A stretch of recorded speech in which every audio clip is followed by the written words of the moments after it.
These have been the minutes that throughout this season they have struggled in. They have got to hold the fort right now. Give Jokic a chance to rest a little bit before he comes back in to finish this game off. Bench is out there, a concern of the Nuggets. The bench has not been producing. Tonight, though, has been a bit of a different story. Nice rotation, and the three will not go in on the long shot right there. Both took it. Look at Clark fly the other way. Hits the deck, and a hard foul put on him by Chanjar. That's a great run by Brandon Clark. Just full speed, rim to rim down the floor. Nice find. And they're back at the free throw line again for their 12th and 13th attempts of this half.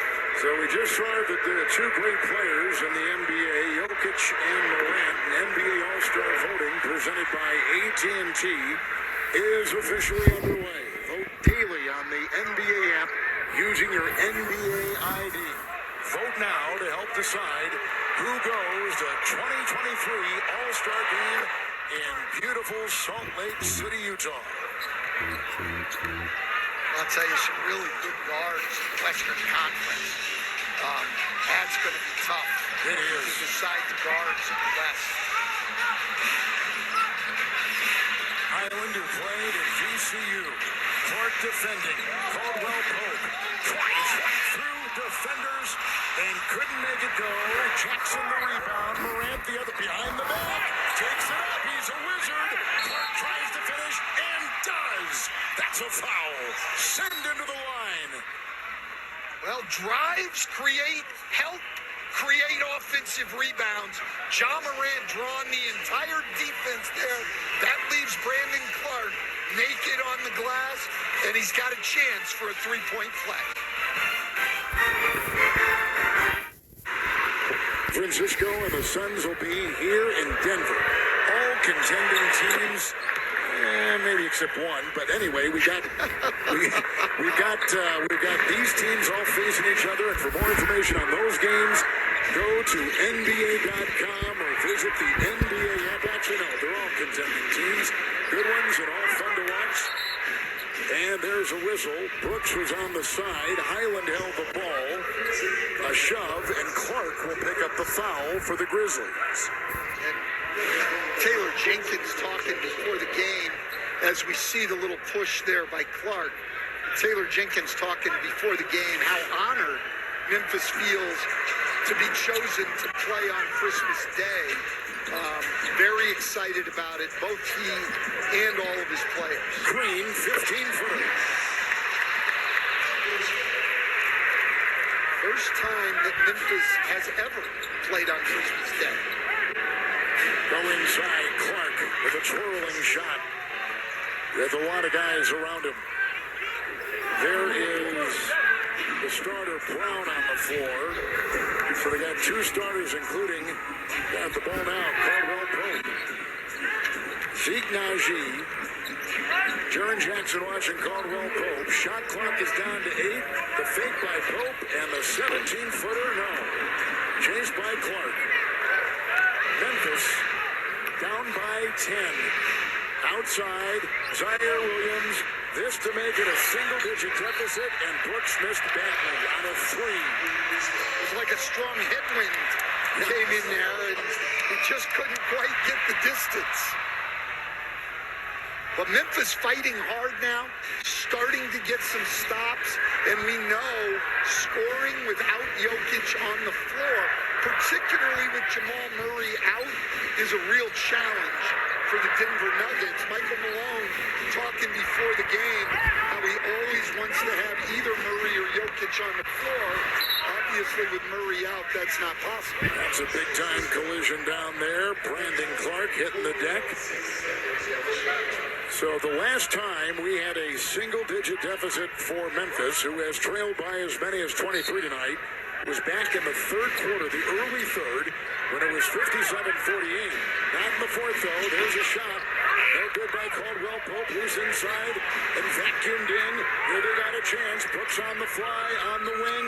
Morant, and gives it back to Clark, and a bad pass. Green has it. Oh!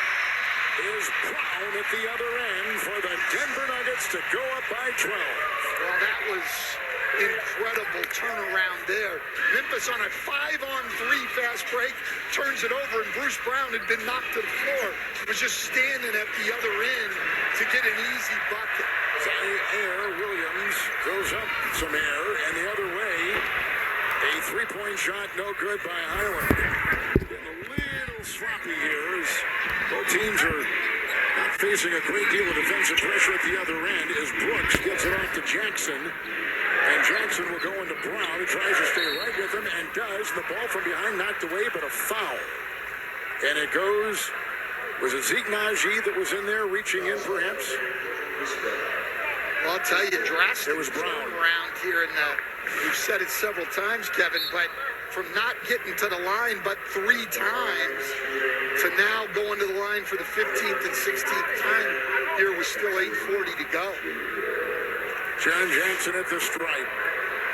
His defensive impact when he is on and off the floor, Stan, is pretty significant. When he's on, clearly much better. I mean, you're talking about the shot block leader in the league, not just this year, but last year as well.